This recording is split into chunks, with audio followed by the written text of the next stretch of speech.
Well, what we're doing today is we're doing a short-haired white-tailed deer. A girl got this during the early bow season.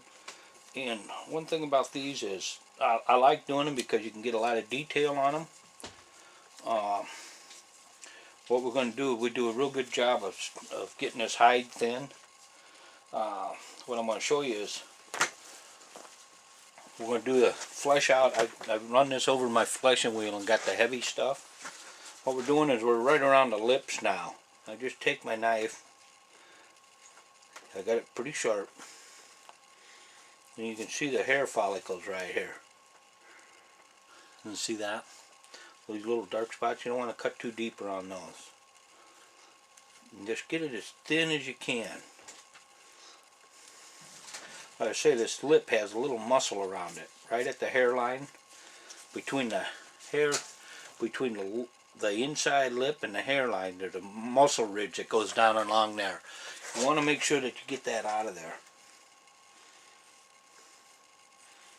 Now, on these deer, you don't have a lot of room for error, I guess you'd say, because it shows up so much. I mean, you really gotta be careful sewing them and detail the eyes out good. What I'm doing here is we're going to show you this here, and then we'll move on to the eyes and nose.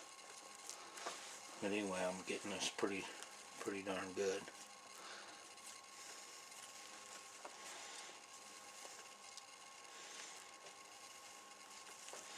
We're coming right around here. We got a little split in the lip here, but that'll hide when I tuck that up in the mouth. That'll be hidden, so you can, like I've said before on my other tapes, you can hide a lot in taxidermy.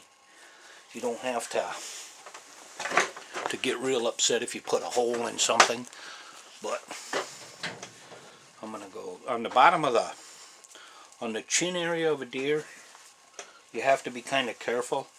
It's thick, and it's kind of it's not it's actually what you call a solid meat, but usually you can get this a lot better after you salt your hide.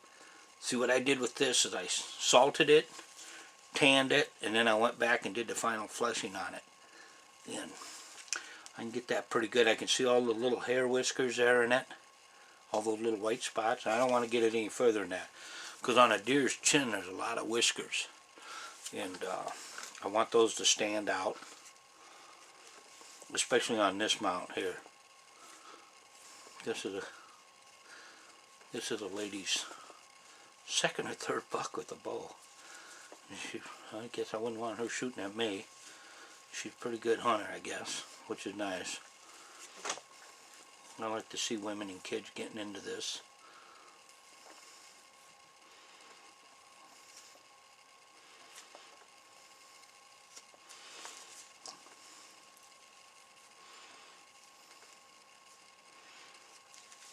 You can see I'm getting that pretty darn thin. I mean, that is thin. I can see those hair follicles.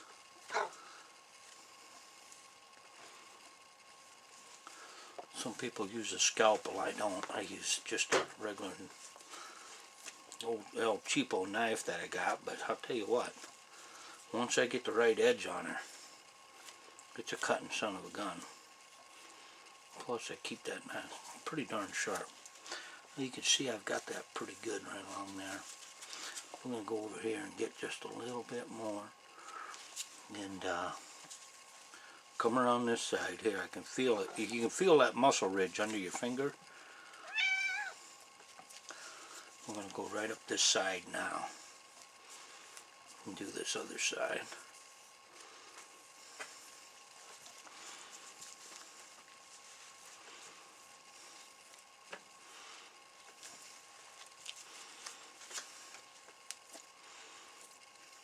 This wet tanning stuff here that I use now, I'll tell you what, it sure makes life a lot easier.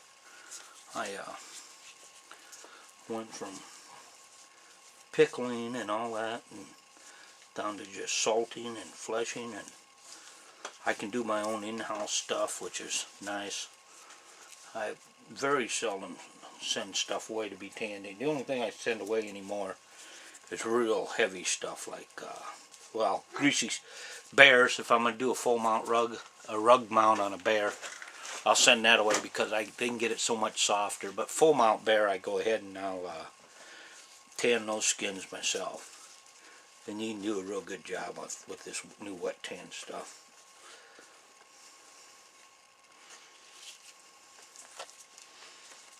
And you're always going to have a few little hanger-ons there.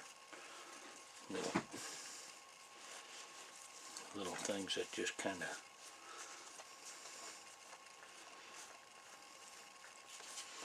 But anyway, we got that. I can get right down to the hair follicles there. The whiskers, and that's what I want. Now when you start getting